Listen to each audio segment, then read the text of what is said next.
Sir আপনার কাছে যাব চিত্তরঞ্জন বাবু। ৬৭ কোটি টাকা ৭ কাঠা জমি চাষ করে আমি মানে এই স্কিমে অ্যাপ্লাই করতে চাই, এটা কিভাবে সম্ভব? বলি শুনুন, আমার বাড়ি গ্রাম এলাকায়, গ্রামীণ বাড়ির ছেলে, চাষি পরিবারের ছেলে, বাবা হয়েছিলেন শিক্ষক। কাজে কত কাঠা জমি হলে কত কাঠা কত পয়সা রোজগার হয় কি হয় সেটা একটা সম্যক ধারণা আছে। যদি ৭ কাঠা জমিতে ৬৭ কোটি টাকা আয় করতে হয় তাহলে আমার ধারণা যে সোনার গাছ লাগাতে হবে, সেখানে সোনা ফলতে হবে বা হিরে জহরত ফললে তবেই একমাত্র সম্ভব, আদারওয়াইজ অন্যথা এটা সম্ভব হবে। আমার একটা জায়গায় এই মানে আমার ভাবতে অবাক লাগছে, আপনারাও নিশ্চয়ই নিজেদের মধ্যে এই বলাবলিটা করছেন না? কি কেস বলুন তো? আমি শুরুতে মণিশঙ্কর দা, আরে দুজনে একসাথে কম্পিটিশন দিয়ে, আমি জানি স্কিমটা লুক্রেটিভ, একজন করে। আমি এখন বলবো না, পরেই বলবো, কিন্তু স্যার যে কথাটা বললেন যে কতটা চাষ করলে কতটা ফলে, আমি সেইটা একটু জানতে চাইলাম। যে ধান চাষ করলে একরকম হয়, আবার কাশ্মীরে কেশর চাষ হয়, সেরকম করে সাপোর্ট করে বলছেন। আমি বলছি প্রসন্ন রায় কেশর চাষ করতেন, আমি এরপরে কোনোদিন বলবেন যে ডাইনোসরের ডিম চাষ করতেন বলছি না। আমি বলছি স্যার যেটা বললেন কাজটা কিন্তু মানে আমি বলছি প্রসন্ন রায়, মণিশঙ্কর দা, আপনি মানে আপনার প্রফেশনকে রেসপেক্ট করে বলছি, আপনার ১ ঘন্টায় আয় করতে যে টাকাটা লাগে, কখনো কখনো দেখে মনে হয় না এই যে অপা প্রসন্নরা এরা একদিনে, ১ মাসে, ১ মিনিটে কিরম ভাবে জাস্ট প্যারিটি সব গুলি মেরে আমি বলছি আয়টা করছে, এবং thanks to Trinamool Congress, thanks to Partha Chatterjee, thanks to এই আমল। লজ্জা লাগছে না এই জিনিসটা? রাজনীতিতে ঘেন্না অনেকেরই লাগে, কিন্তু প্রবলেমটা হচ্ছে কি রাজনীতির লোকরাই তো দেশটা চালায়, ফলে আমাদেরকে মেনে নিতেও হবে। মানে মন থেকে না মানলেও মানতে বাধ্য হবে, কারণ সংবিধান বলেছে রাজনীতির লোকরা চালাবে। এখন আমার মনে হয় যারা যে দলেরই পার্টি হোক, তৃণমূল কংগ্রেসেরই হোক, যারা শুভবুদ্ধি সম্পন্ন, তারাও মোটামুটি স্বীকার করেন যে এইসব লোকগুলো করাপ্টেড। যাদের কাছে টাকা পাওয়া যাচ্ছে, কত টাকা পাওয়া যাচ্ছে, সেটা কিভাবে পাওয়া যায় সেটা হাসি মজা হতে পারে, চাষ করে কি না করে, কিন্তু প্রাইমা ফেসি এস্টাবলিশ যে এইসব লোকগুলো করাপ্টেড লোক, এইসব লোকগুলো কোনো রাজনীতির সঙ্গে মানুষের উপকার করবে, পাবলিক রিপ্রেজেন্টেটিভ হিসেবে রিপ্রেজেন্ট করবে, হতে পারে না কোনদিন। ফলে আমরা বিশ্বাস করি না। কিন্তু মাঝে মাঝে একটু করে ইডি উস্কে দেবেন, আর এত মামলা পড়ে থাকবে, তার বিচার সব বুঝলাম, কিন্তু আপনাকে কেন চিৎকার করবেন না? না আমি চিৎকার কেন, আমি বলছি যে প্রসন্ন রায়ের এই যে চোরের খোঁজে এই যে হান্ট অপারেশনটা, এটা কতদিন চলবে? না, চোরের খোঁজে কে করছে? সে তো ইনভেস্টিগেশন এজেন্সি দিকে, তারা মানে তাদেরকে ট্রেনিং দেওয়া হয়েছে, কোটি কোটি টাকা খরচা করে, তারা এইগুলো করবেন। তো এত চোর বেরোচ্ছে আপনার চারপাশে, এদেরকে কারা ট্রেনিং দিয়েছে? অনেক চোর বেরোচ্ছে তো, মানে প্রত্যেকটা পার্টিরই চোর বেরোচ্ছে। আরে প্রত্যেকটা পার্টি, তৃণমূল কংগ্রেসের সাথে চোরদের সম্পর্ক ডিরেক্টলি লিঙ্ক করে দিচ্ছে বিরোধীরা, এটা কি ঠিক? না, আমি বলছি যে ভারতবর্ষ এমন একটা জায়গায়, পশ্চিমবঙ্গে এমন একটা জায়গায় চলে এসছে। আমি সেদিনও বলছিলাম যে মজা করে হলেও যে চোরেদের সম্মেলন করলেও আপনি 5 জন ধর্মতলায় পাবেন, এরকম মানসিকতা তৈরি হয়ে গেছে। মানে এখানে আমি বলছি যে কোন পার্টি সেটা নয়, ফলে রেকটিফিকেশনটা জনগণকে করতে হবে, সোসাইটির থেকে আনতে হবে।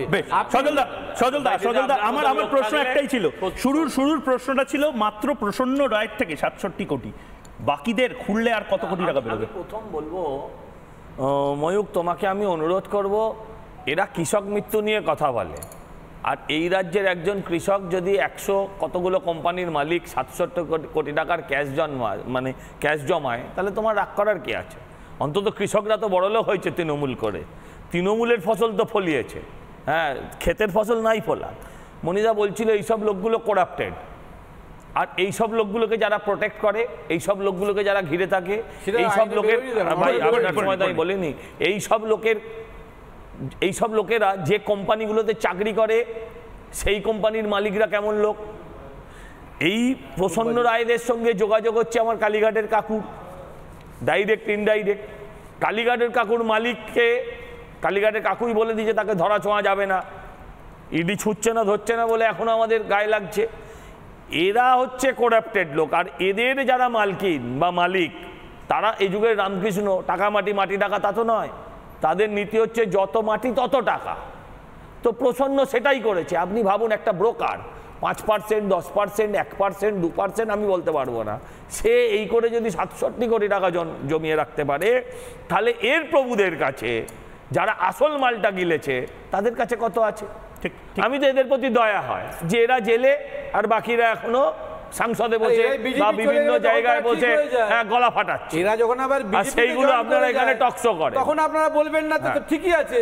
যখন নারদা মামরায় শুভেন্দুকে দেখা আচ্ছা, আপাতত শুভেন্দু খারাপ লোক, বলুন বাকিগুলো খারাপ লোক, বাকিগুলো খারাপ লোক। আপাতত যারা তৃণমূলে আছে তাদের নিয়ে আলোচনা করে নিন। যখন আবার বিজেপিতে যাবে তখন আমাকে আঙুল তুলবেন।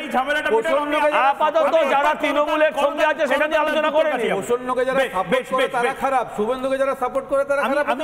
আমি দুদিকটাই ধরলাম, কথা বললাম, বুঝলাম। আমি কলতান বাবুর কাছে একটা প্রশ্ন করছি। কলতান বাবু, সজলদা তো তাও বললো যে মিডলম্যানদের কাছে যত টাকা আসুক, নেতাদের কাছে আরো কত টাকা আসবে। আমি বলছি একটা চাকরি, ক্লাস 9 আর 10-এর চাকরি দেওয়ার কথা বলছি আমরা, সেখানে মিডলম্যান আসবে কেন? আমাদের কাছে কি সিস্টেম নেই? আমাদের কাছে কি সরকার নেই? সরকারের কাছে কি সেই অপারেটরস নেই? আপনিও ছোটবেলায় সিনেমাটা দেখেছেন, আমিও দেখেছি হীরক রাজার দেশে। যে সিনেমায় ওই কবিতার লাইনটা ছিল না, ওরা যত বেশি পড়ে তত বেশি জানে তত কম মানে। ফলে যারা অযোগ্য লোক তারা যদি কখনো বসেও গিয়েছে চেয়ারে, তারা সবসময় এই ভয়টা পায় যে কোনো যোগ্য লোক এসে আমার চেয়ারটা কেড়ে নিতে পারে।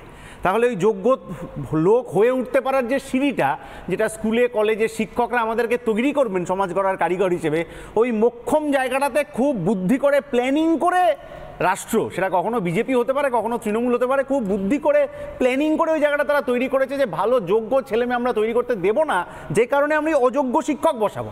সেই কারণেই তো এই কোটি কোটি টাকার জাল। এবং শুধু এটা আজকে প্রসন্নবাবুর কথা হচ্ছে তো, আপনি নির্বাচনের আগে মলয় ঘটকের নাম ছড়িয়ে গেছিল, কিন্তু এখন আর ওটা শোনা যাচ্ছে না, এখন প্রসন্নবাবুরটা শোনা যাচ্ছে। আমি বলছি যে এরা ওই মাকড়সার জাল বলুন কি পিরামিড বলুন, তার অনেক নিচুর স্তরে আছে।